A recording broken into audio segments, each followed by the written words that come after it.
Pemirsa, memang tampaknya Olimpiade tahun 2024 ini istimewa, spesial sekali begitu ya, karena ada beberapa kejutan-kejutan begitu kejutan yang kita harapkan, kemudian juga kejutan ketika nanti defile sudah dikasih spoilernya tadi sama Pak Andin bahwa kita tuh kalau biasa ngelihat para atlet ini mereka parade defilenya keliling lapangan, tapi ini keliling sungai begitu Pak Andin ya, dan naik kapal ataupun naik perahu begitu.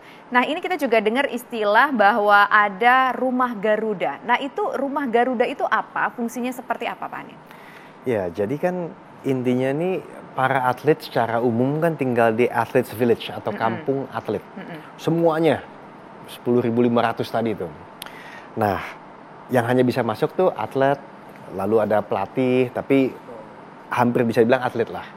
Nah, artinya rumah Garuda itu adalah rumah yang jaraknya kalau naik sepeda 15 menit, tapi bisa memberikan asistensi kepada atlet yang dibutuhkan. Misalnya recovery, mesur yang bisa rilis, pijat, fisioterapis, dan lain-lain. Didatengin dari Indonesia Pak Andin?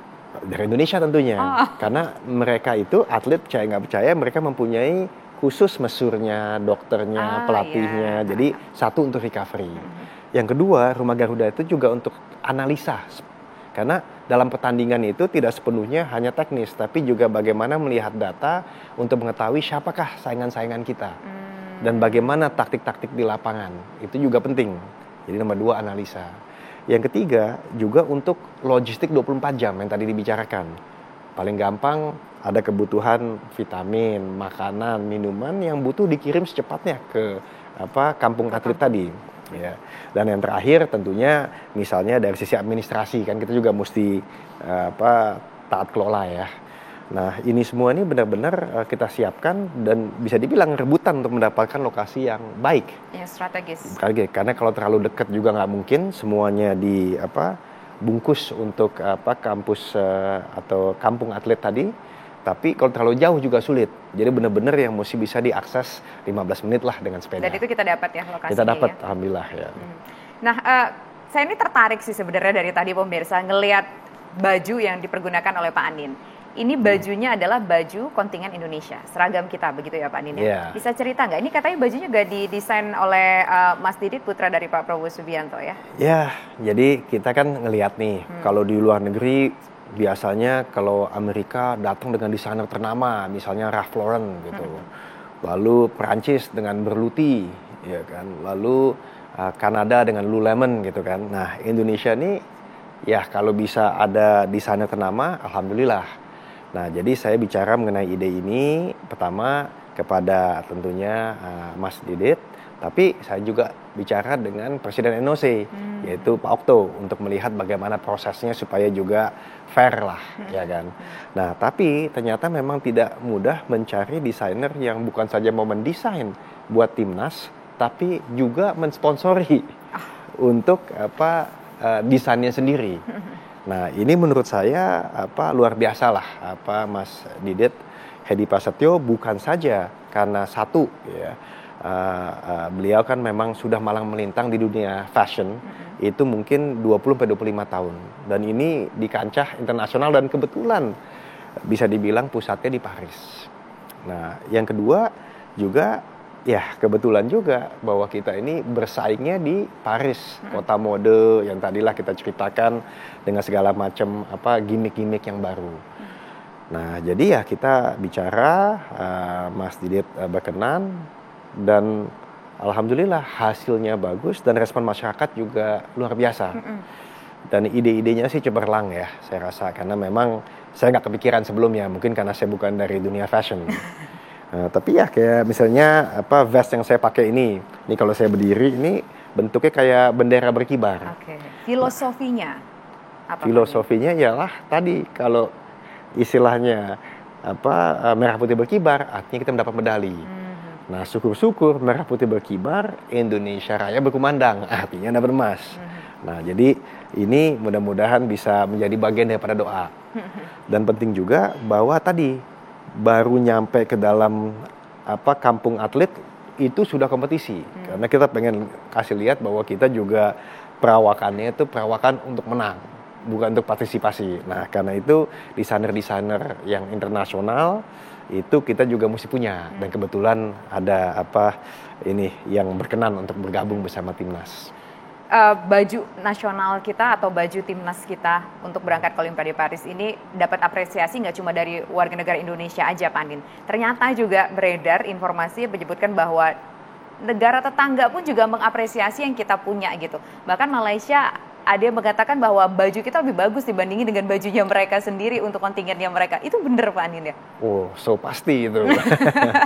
Gimana Karena tuh, Pak Andin? gimana juga, bukan sombong, tapi Indonesia ini kan negara Asia Tenggara terbesar, negara yang ada di G20. Jadi kita bukan negara partisipan saja, tapi negara besar yang ingin berprestasi dan mempunyai contohnya inilah stylenya sendiri, attitude-nya sendiri atau kepercayaan dirinya sendiri, ya kan.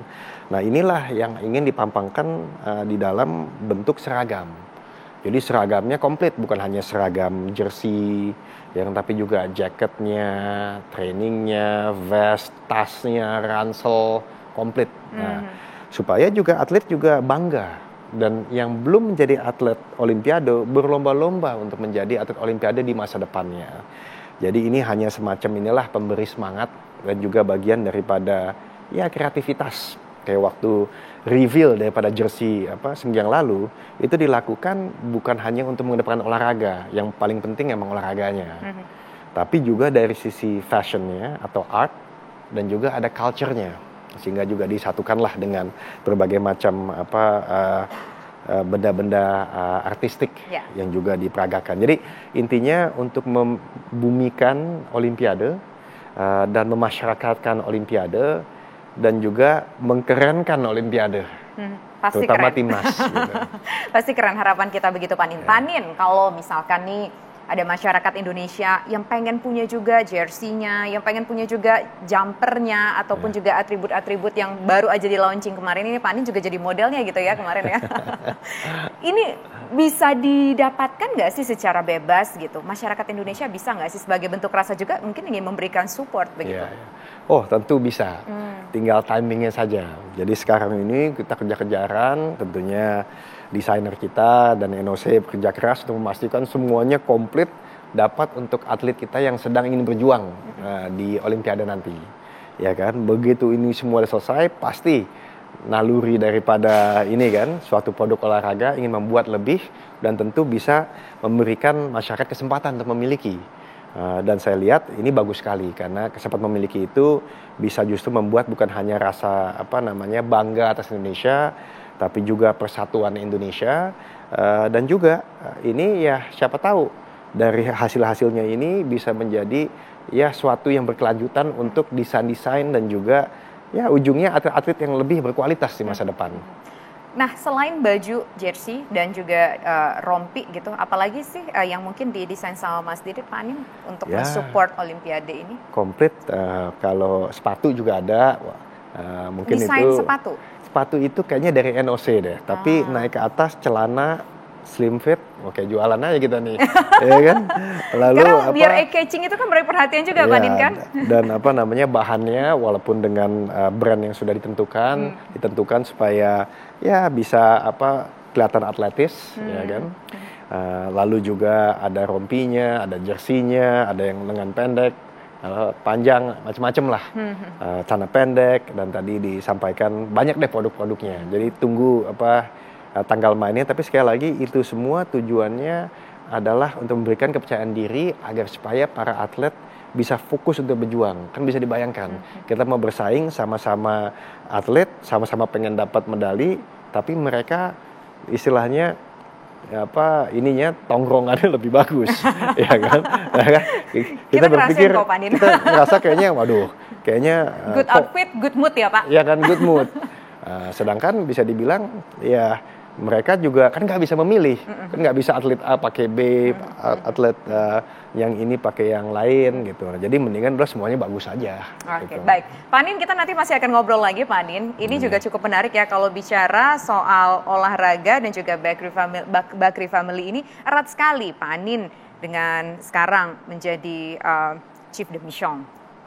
bulu tangkis juga, akuatik juga. Kemudian Pak Abu Rizal Bakri dulu juga bulu tangkis. Kemudian juga banyaklah dari anak cucu keluarga besar Bakri itu yang juga memberikan perhatian khusus kepada olahraga. Apa sih cerita di balik itu semua? Nanti kita akan bahas pemirsa usaha jeda berikut. Tetaplah bersama kami.